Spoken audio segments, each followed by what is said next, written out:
Hello and welcome, ladies and gentlemen, to a new edition of the Daily Debate. In tonight's show, we're going to be focusing on the three-day World Government Summit that is taking place in Dubai now. Egypt and President Sisi have been invited to participate in this summit as the guest of honor. The president actually returned today, and we're going to be focusing on the topics of discussions in this summit. And we're joined here tonight in the studio by Dr. Cherif Amir, the geopolitical affairs expert and political analyst. Dr. Amir, thank you very much for joining us. Thank you for having me. Ladies and gentlemen, before we start our discussion with Dr. Amir, let's check out some of the updates regarding this summit today. Now, President Abdel Fattah el-Sisi returned back home after wrapping up his visit to the United Arab Emirates. President Abdel Fattah el-Sisi took part in the World Government Conference as a guest of honor. On the sidelines of the event, he held talks with Tunisia's Prime Minister over means of boosting bilateral ties and expanding cooperation in various fields. He said Cairo backs development and reform efforts by Tunisia's Qais Said. He expressed readiness to transfer the Egyptian expertise in implementing developmental projects and economic and administrative reforms to the brothers in Tunisia. The two sides also discussed regional issues of mutual concern and agreed on intensifying coordination in the coming period. Also in the UAE, President Sisi held talks with the president of the Islamic Bank for Development Group. Presidential spokesperson, Councillor Ahmed Fahmy, said the meeting discussed cooperation in developmental fields of priority in Egypt, both on the social and economic levels. He said they also discussed the bank's role as a development partner in Egypt, as well as the Egyptian economy's resilience amid the global economic crisis, as well as increasing foreign direct investments in the country.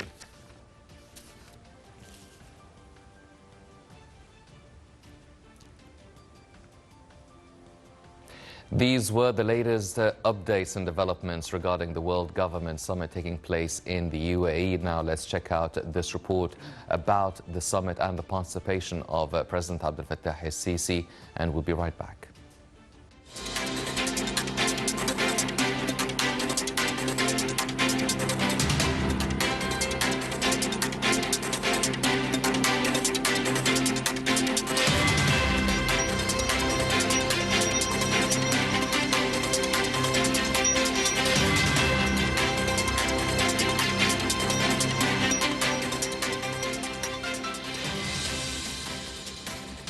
The World Government Summit continued its activities in Dubai for the second consecutive day on Tuesday with the participation of President Abdel Fattah el-Sisi.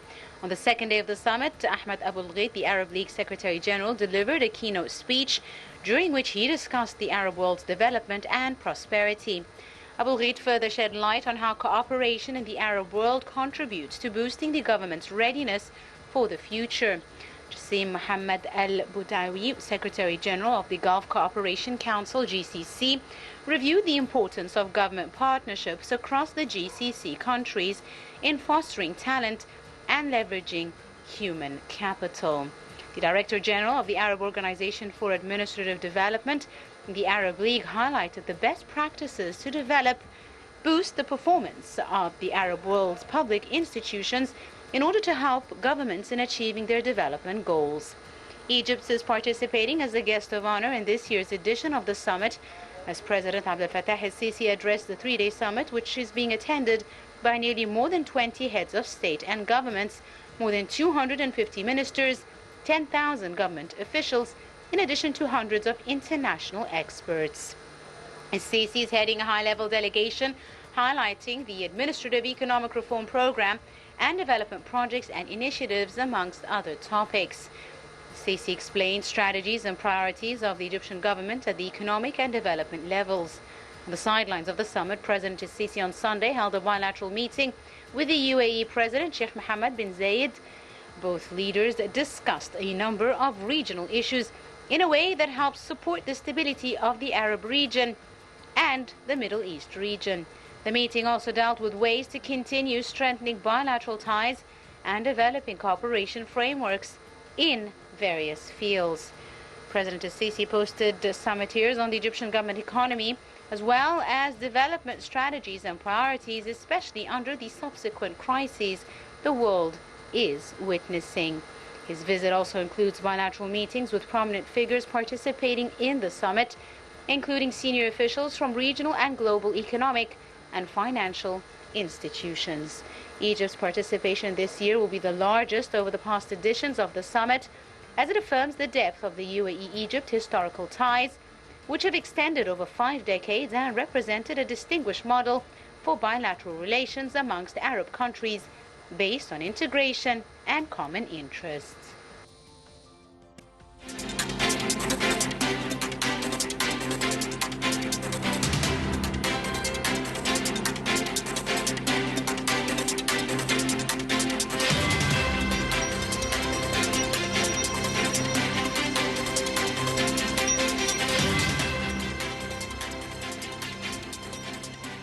Welcome back, ladies and gentlemen. Starting off our discussion with Dr. Amir right away.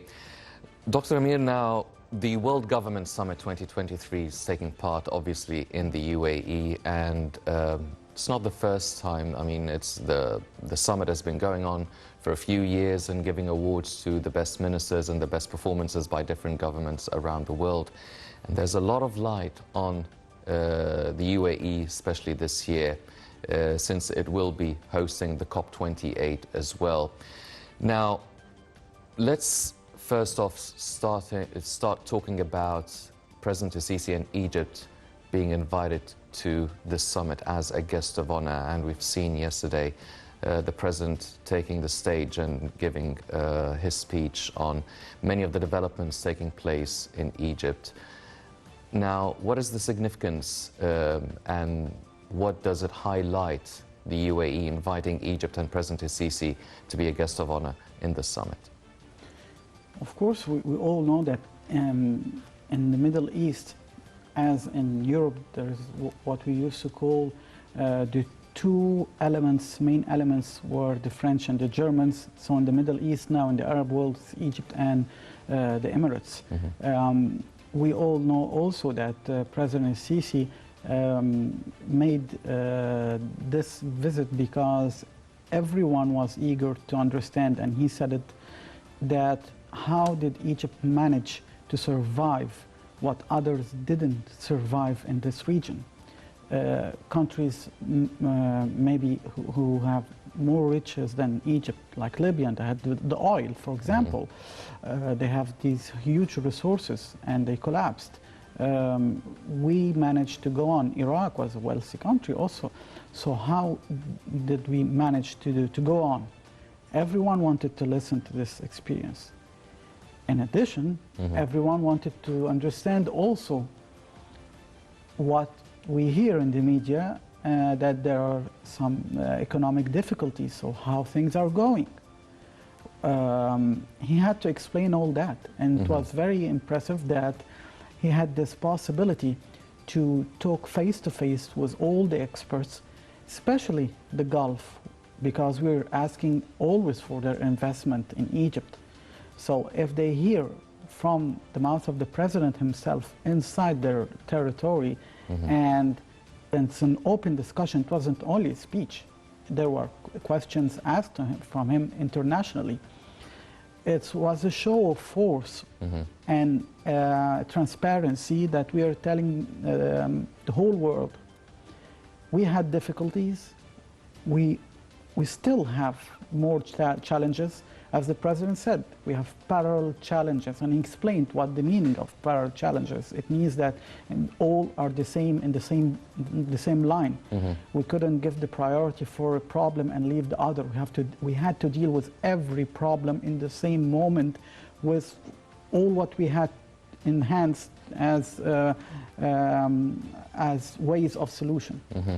So I think that the fact that the Emirates invited President Sisi, it was an excellent idea, because Egypt is, let's say, it's the mystery of this region until now. Yes.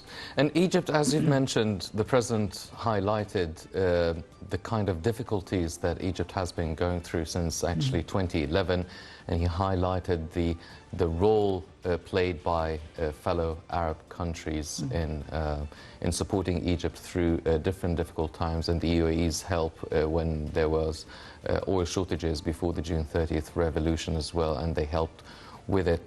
Now, this is a summit that witnesses the participation of 20 world leaders, over hundreds of ministers and prime ministers and leaders of international institutions and governments. And as you've mentioned, hearing it firsthand from the President himself, and he is showing gratitude and appreciation to the help being given. Does it seem now that we're used to for decades that a lot of the African countries and Arab countries were always looking for help and assistance from European countries and the West world in general, but now things are the balance of powers seems like it's changing a little bit, especially with what's going on in Europe and the West. So does the Gulf Arab countries and also the African continent, are they having a bit more of an economic power or a political sort of presence that is starting, I'm not going to say outweighing the West world, but it is something now to be reckoned with? Without any doubt, yes, because look, with the problem of energy, we are the hub of energy. It's not the first time. Look in the 1970s, after the October War, the Yom Kippur War, as it's known for the West by that name. After this war, it was the economic booming for the Gulf states, and because they had the energy and they maintained this card firmly, I think history is repeating itself. And I think maybe at that time, Henry Kissinger made a statement in the 70s saying that they will pay the price, the Arab countries, the Gulf countries, for what they did. I think that maybe we'll have to wait another decade to see this, if it will happen, because it didn't happen. It turned to be a usual weapon that changes the whole data. We have seen, for example, OPEC that asked Saudi Arabia to increase the production in order to harm Russia, and Saudi Arabia and the Emirates declined for the first time since the second Gulf War of the invasion of Kuwait. So I think that we are dealing with a new situation. What is new is the power of the Emirates, because they have diplomatic power also. For the first time, the Gulf states are not just using the energy and the wealth, they're using also the diplomatic weapon, the diplomatic lobbying against what is harming their interests. For example, if the West is very reluctant now in dealing with the nuclear deal with Iran, because they don't want to hurt the Gulf interest. And Iran is very annoyed about that, because now they are calculating, if we go on with dealing with Iran and we upset the Gulf states, we will pay a price again. So they don't want to go further. So yes, these countries are now changing the balance. But let's not forget, of course, that the superpowers are the pillars of this world system. The only thing that is threatening really the West is the multipolar idealism of Russia that is presenting now a new map. Sergei Lavrov, the Minister of Foreign Affairs, said that we aim that every region in the world will have some regional powers. It won't be the one policeman like the United States governing the world, no. And he mentioned Egypt and Turkey, for example, in this region. And he said in every region, and South Africa and Southern Africa, and then Brazil, it's the BRICS, Brazil and South America, And he said, we have even friends in North America. I think that he made a reference for Mexico, maybe. So this is what very scary for the Europeans, that this will change. There will be superpowers, let's call it like that, regional superpowers, that you cannot implement anything without their agreement. Yes. Well, we will be focusing on the sort of macro goals regarding this summit and the balance of power in general. But let's focus on the Egyptian participation now. President Sisi actually returned today. Now, he met with the Prime Minister of Tunisia, the King, the President of the UAE. Also yesterday, he took part in the billionaire startup roundtable. Also took part in a session about empowering the private sector and the role of the Egyptian Sovereign Fund, and he highlighted and showcased the governmental initiatives and everything that Egypt has been undergoing.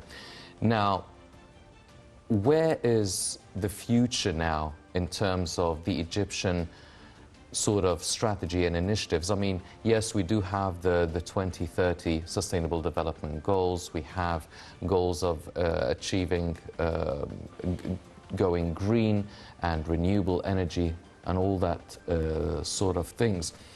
And it seems that, pardon, that this is the main thing that Egypt is not just looking at, but the whole world. And the UAE and the Gulf countries are also focusing on the renewable and green, environmentally friendly sources of energy and the green economy. Now, how can we actually start Egypt and the Gulf countries, mainly also the UAE, can go and start shifting our investments and our cooperation, economic ones, and political decisions that would help pave the way to really achieve a clear and complete transformation? Well, you know, the green energy costs a lot. You have to be a rich country to go on with this project. And there is also the resources, the natural resources. You have to have the wind, you have to have the sun, the water. And for instance, in Egypt, we have the three of them. But let me tell you that the Arab world or the Gulf states are trying to show the international community that we are able to go on even with these projects. We're not only tied with the oil, and this won't be the only card. With what's going on in Europe with the economic turmoil, they're telling also Europe, we have the money and we can go further and faster than you do. We will call your experts, of course, we will hire them, but we will do it on our terms in our land. So this is one of the ways show of force, economic show of force. And that's why the people like Elon Musk, for example, were invited, because they're trying to tell the world that these icons do not belong only to the Western world, it belongs also to the whole humanity. And if he wants to contribute, we have the means, we have the money, we have the possibility to act. And that's what's really important, that the West should understand now, that the age of lobbying, the age of blackmail is diminishing. It's not effective anymore. For example, let me give you the example of the new city of Neom in Saudi Arabia. It would be a digital city, a green city. It will be a revolutionary urban project that no one has imagined that it could be in the Middle East. So I think that there is an understanding in the Gulf states, especially in the Emirates, that if we have the lack of expertise, we have the financial and the natural resources, and we can work with these two in parallel. And the message for the Western world, we will work with everyone. We will work with the Chinese, with the Russians, with the Indians, with everyone. We are not always related to the EU and the United States. Well, the president actually mentioned as well that Egypt is establishing 24 new smart cities. Well, the president taking part and participating in this billionaire startup roundtable, which is a roundtable with the startups that actually have a value that exceeded $1 billion in a very short period of time, and also participating in the private sector empowerment session. Does that mean that Egypt is not just trying to encourage the private sector and putting some of the private sector companies in the Egyptian stock market and such, but really it is the direction global economies are heading? It's not just public sector and governmental sort of companies, but also the startups, the small and medium enterprises. I mean, it's not just having a big part of a big share of the market, but they will probably have the major share of the market. Is this the way forward to Egypt at least? Well, we are also, unfortunately, let's say the truth, now very, let's say we have the burden of the IMF still. And the IMF is giving us some instructions, as they are doing with several countries in the world. And one of these are concerning the private sector. We have in Egypt a heritage which is not the fault of President Sisi. It's a heritage of three major problems. Corruption, that we are fighting with all our force. We have the bureaucracy, we're changing the laws. And the third one is the private sector here in Egypt, who needs to be reconstructed again to make the businessman understand how to profit everyone, not one person. Because we have lived in an era prior to 2011 when there was total corruption in many fields. And I think that President Sisi mentioned that several times, that we had to rebuild everything because what was taking place, and we had to make sacrifices. Someone had to make the decision. No one dared to attack this field. He's the first one who's doing it. So, of course, we are paying a price now, a very heavy price. But you have to get rid of this burden. You have to find solution for these problems. On the other hand, we are finding new means of dealing with other countries than the ones controlling the IMF, like Russia, like the BRICS. We're trying by all our force to join the BRICS. President Sisi was invited in the Independence Day of India as a guest of honor. We are exchanging, of course, now with the Russians about the idea of exchanging through the ruble and the Egyptian pound. We are trying to find new ways, because it could be strangling for us, these conditions. Returning to the private sector, of course we are favoring this, but still I think that we are in the process where the government, or let's say especially our military, who has many projects contributing in the reconstruction. You are rebuilding from scratch. That's the problem. President Sisi mentioned two numbers were terrifying. He said, because of 2011, we lost $435 billion. Yes.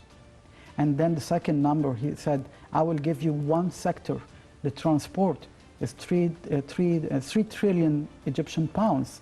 And he said, you see the burdens we have, how much we have lost, and how much we have we had to the expense of rebuilding just one sector. You have also the education, you have also the medical sector, the infrastructure. All that would cost billions. So we cannot just sit and say, yes, we will encourage the private sector.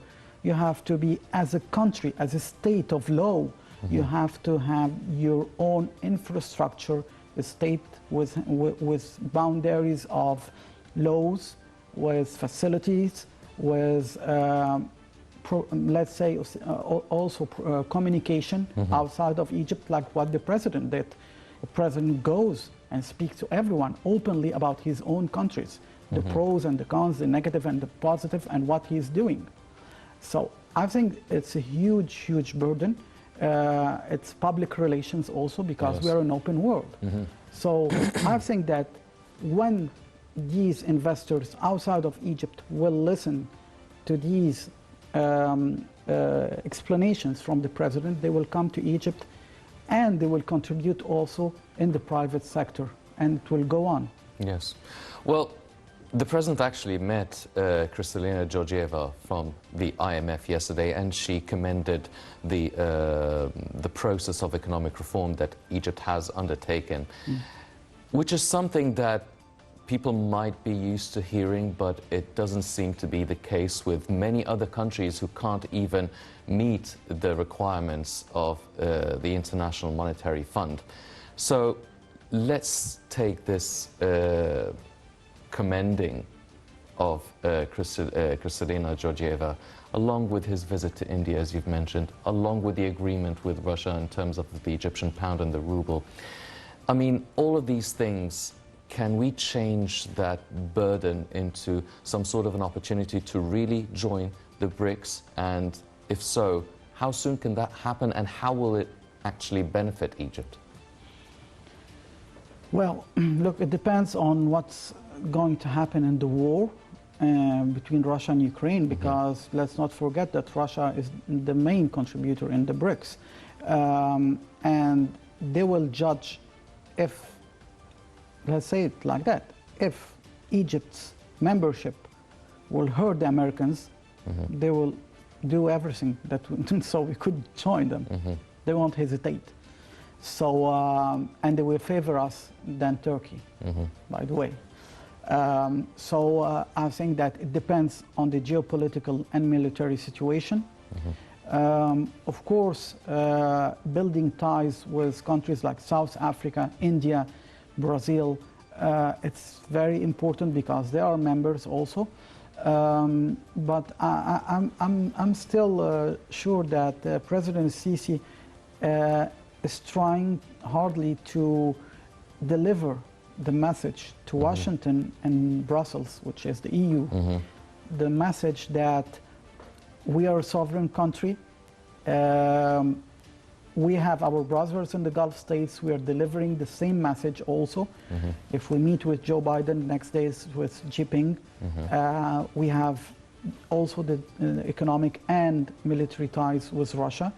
We didn't impose the sanctions against Russia. So he's giving this message to tell them that you have to accept the new reality. And I think that now there is this, I don't want to call it confrontation between the IMF and countries like Egypt, but we're telling them really that we're trying to be up to the standards, but one day the IMF won't be the real standards. The real standards afterwards would be maybe Russia, China, India, these countries. So I think that we are trying to shake this idol called IMF, not violently, but in a way telling them you have to clear your mind again about sovereignty of states. You cannot just give instructions whether it's going to be devastating or not. So it would take time. That's why for the BRICS, I'm saying that the more we present ourselves, the more we're getting close to this membership. Yes. Well, ladies and gentlemen, talking about the sovereignty of states, the World Government Summit is actually held under the title Shaping the Future Governments. Now, let's check out this report regarding this slogan that is that the World Government Summit is being held under, and we'll be right back.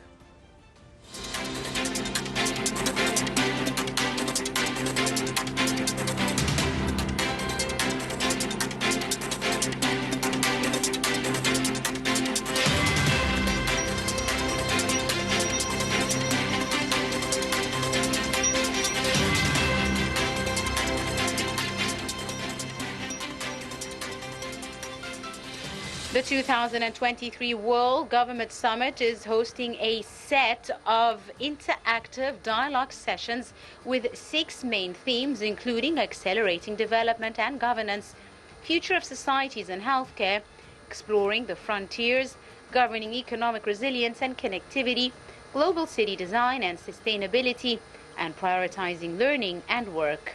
Brings together 20 heads of state, more than 250 government ministers, and around 10,000 international government officials, thought leaders, global experts, and decision makers. It also features 22 international forums on topics such as the climate and industry, technology, food system transformation, global health government services, women in government, and government media. Under the heading of Shaping Future Governments, the event encompasses 6 main themes: accelerating development and governance, future of societies and healthcare, exploring frontiers, governing economic resilience and connectivity, global city design and sustainability. Leaders from the World and Economic Forum, International Monetary Fund, World Trade Organization, World Health Organization, the Arab League, and the Gulf Cooperation Council are also taking part in the sessions. Secretary General of the United Nations, Antonio Guterres, and President of the World Bank, David Malpass, delivered speeches during the summit. The International Atomic Energy Agency and the International Labour Organization are also participating. The summit also includes high-level ministerial meetings, including a meeting between the Arab finance ministers and another meeting between the Arab youth ministers. Also, the summit saw many bilateral agreements and meetings with the aim of securing an opportunity for decision makers worldwide to exchange visions on future governments.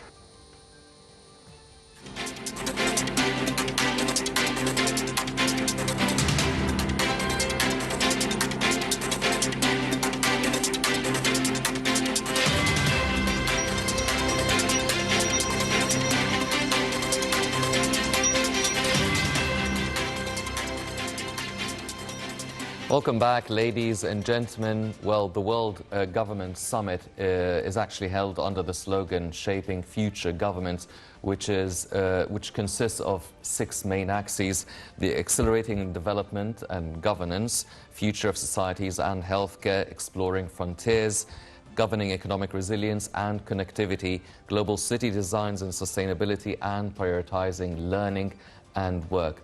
Dr. Amir, now, if they're talking about shaping future governments, what does that actually, I mean, we know the 6 axes, but what does it actually mean? What sort of governments are we looking to shape? How is a government going to change from the traditional or the structure that we're already used to? Are we talking about Gulf governments? Are we talking about African or North African governments? Are we talking about global governments worldwide, the East and the West, everything? What does it mean, a future shaping of the government? Well, I think it's more about the Gulf states, because they have the means of doing so. If we would make the comparison, and it's the contrary, we have the Western Bloc in the European Union and Eastern Europe. It's the Western Bloc is the rich West, and the Central European countries are less. Well, they're not that rich, but they have the industry and the manpower.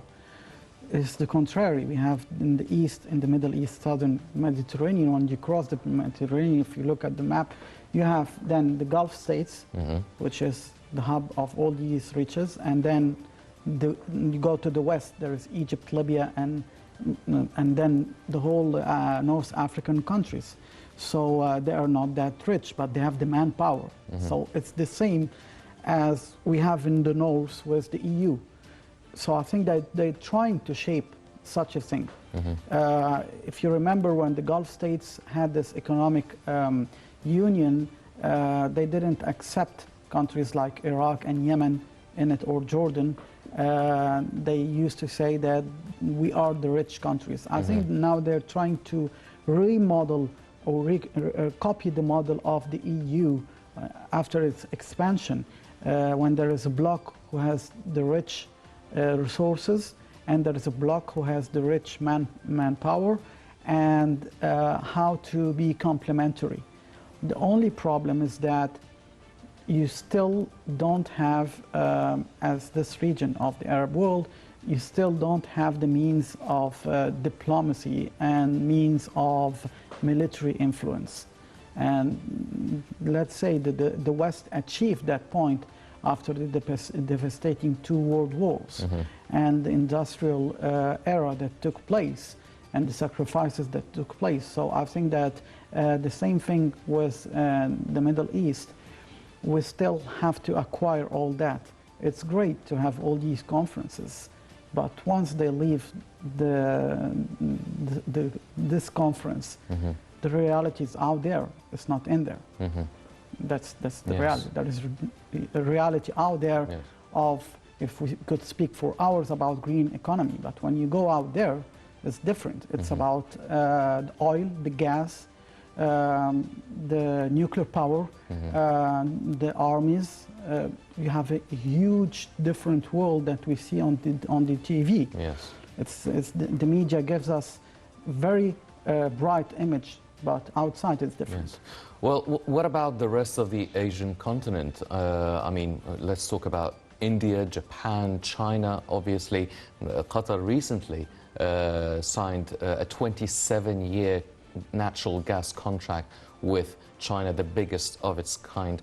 So what about the rest of the Asian countries in relation, and their governments in relation to the GCC governments? Well, I think that the meeting of Jinping with the leaders of the Gulf states, and as you said, China signed this contract with the gas contract. I think that Asia has a different culture and a different way of thinking about all that. They have the possibility, and this is really weird, of maintaining their economic development, and also they have other problems on the other hand. Population growth. Some of them have poverty, like India, in several places. And every country in Asia has its foe, its opponent militarily. India against Pakistan, India against China, China against India on the borders, China with Taiwan, and then China and Japan with North Korea with everyone. So it's a mess if we look at that. So how you have all these, and so their culture is totally different. They only, it's a hub that is really getting away from the superpower, the United States. I think that that's what's positive about it. China has its own sovereignty. We have seen about the balloon, for example. They can dare do some actions like that. China, India, and of course you have Russia. It's part in Europe and part in Asia. So I think there is this sovereignty which is strengthening them to go on. Well, if these countries have the means to change and reshape their future governments, now what about Egypt? How can we shape or reshape our government? You've mentioned that the scenario for Egypt is different than those countries because we're going through our own sort of restructuring and our initiatives and mega projects and the burdens that the economic burdens that we have. So how can Egypt benefit from this sort of attitude and ideology of shaping new governments and future governments? Well, look, you have two solutions. Whether you will act accordingly to what the Western Bloc wants, and all your problems the next day will be solved.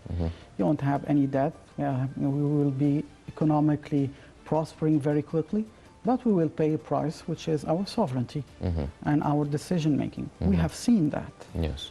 And the other choice, which is the hard choice, but that's what President Sisi is trying to say.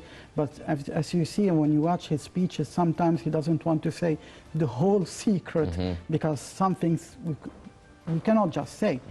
But when I analyze all that, You have the other option, which is a collaboration with Russia, with the Gulf states, with China.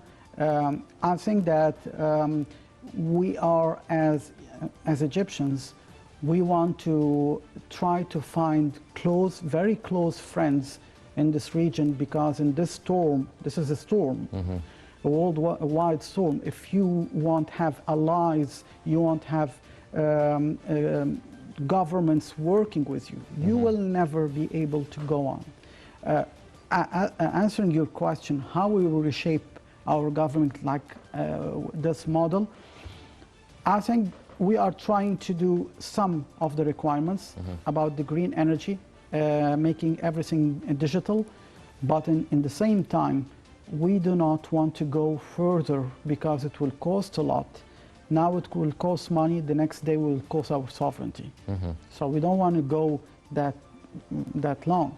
So that's why when we take the step of any project, we're doing it with a lot of money, but at the same time we try to contact our friends in the Eastern Bloc, asking them not for monetary help, but for cooperation and investment, because this is the only solution. You have to save your currency by working with other countries who would respect your currency and not devaluate it. Yes. Well, looking at our friends in the East, which actually President Sisi alluded to, the fellow Arab countries who have been supporting and helping Egypt through a lot of the difficult times, they are going through their own sort of transition and transformation as well. I mean, we're focusing now on the UAE because the summit's there, but the UAE's there. Saudi Arabia is going through its own transformation. We've seen Qatar normalizing now relations again, hosting a World Cup with Kuwait as well. I mean, a lot of these countries, and obviously having all the riches of the oil, being the OPEC, normalizing relations with Israel as well. So we see a strong sort of economic and political transformation for the GCC countries, and Egypt's relation in terms of cooperation and investment with it. In terms of these GCC countries that are developing and moving forward, how are they progressing in order? Because everyone's running through their own lanes, but who's at a stronger position economically? Who's a stronger position politically? Because we were talking about the balance of power now, and it seems that a lot of the favorings are taking place within the GCC area mainly. Well, you know, there's two main serious books, Paul Kennedy, The Rise and Fall of Empires, and there is Samuel Huntington's The Clash of Civilizations. So I think that if we will see it here in the Middle East, you will have, look, Samuel Huntington said that any civilization is like the letter S. You begin from the point and then the curve and you go down, or you start from the bottom and you go up. I think that that's true. The Emirates, for example, they went to the top in all the technology in Dubai and everything. I think they have achieved the height of all that. Saudi Arabia still has many things to amaze the world. They have an ambitious crown prince who wants really to show how bold he is. He wants to prove himself, so he's doing a lot. He knows how to maintain the relations with the two superpowers. I think that he will change a lot in his country and the region. So I think that concerning the Emirates, they achieved the final point now. It's all about Saudi Arabia and how they will act. We can say also one thing about the normalizing relations with Israel, for example. I think that President Trump, when he urged these peace treaties between the Gulf states and Israel, and I think if he was in office now, I think Saudi Arabia would have signed also a peace treaty with Israel. I think this was for the U.S. administrations with an S in plural, it was a very bad move. Why? Because Israel now has no literal enemies boycotting it economically. They are dealing openly. The Arab states, they also don't really see Israel as an enemy, the Gulf states. Of course, there's the Palestinian issue, but it is possible to solve it through face-to-face negotiations. The Emiratis do it, the Bahrainis do it. So now to play the card of Iran, they will have a huge block of the Gulf states, Egypt, Israel, Jordan. They have all ties, so America lost a lot by that. That's why we all saw it. Joe Biden arrived to Riyadh, the next day he left, Xi Jinping was there, sitting in his place. It's changing. So I think that if Saudi Arabia will go further in its relations, normalizing with Israel, I think things will literally change in this region, because the two biggest Arab countries, Egypt and Saudi Arabia, would have economic and diplomatic ties with Israel, and I think this would change a lot. Well, one final question, because we're running out of time now. We're almost 10 days away now for the first anniversary of the Russian-Ukrainian conflict, which kicked off February 24th last year. So a lot of changes have taken place, caused many different crises, economic crises, food shortages, gas issues. Now, but it also shifted the spotlight and the balance of power in certain areas. Now, as you've mentioned, the GCC countries, for instance, are having more of a say and more of a direction in how their lives are going. The US administration is concerned now and very busy with what's going on in Russia and Ukraine. When do you think this conflict is going to end, and even if it ends, for how long do you think the political and economic repercussions will be affecting the rest of the world? Well, it depends on what the West would like to do about it, because I think that the Russians are going on with their plan. And they were clear from the beginning, we will liberate the Donbass and the other parts. I think that the main problem now is financing the Ukrainian regime with the tanks and the arms. This will fuel again the conflict. I hope that really the conflict will be ended soon, and the superpowers who have now the power of economy will recognize the sovereignty of countries like Egypt and the Arab world. Yes, hopefully so. Ladies and gentlemen, I mean, Egypt being invited and the President as a guest of honor at the World Government Summit taking place 2023 in Dubai in the UAE, definitely a very honorable sort of presence and participation in this prestigious summit, and hopefully it does help reflect a good image and a good development on the Egyptian performance and the Egyptian image in front of the rest of the international world. Unfortunately, that's all the time we have for this edition of the Daily Debate. But before we go, I'd like to thank my very distinguished guest, Dr. Cherif Amir, the geopolitical affairs analyst and political expert. Dr. Amir, always a pleasure having you with us on the show. Thank you. Thank you very much, sir. Ladies and gentlemen, please stay tuned for more coming up on Nile International. I'm Henny Saif. Thank you for joining us.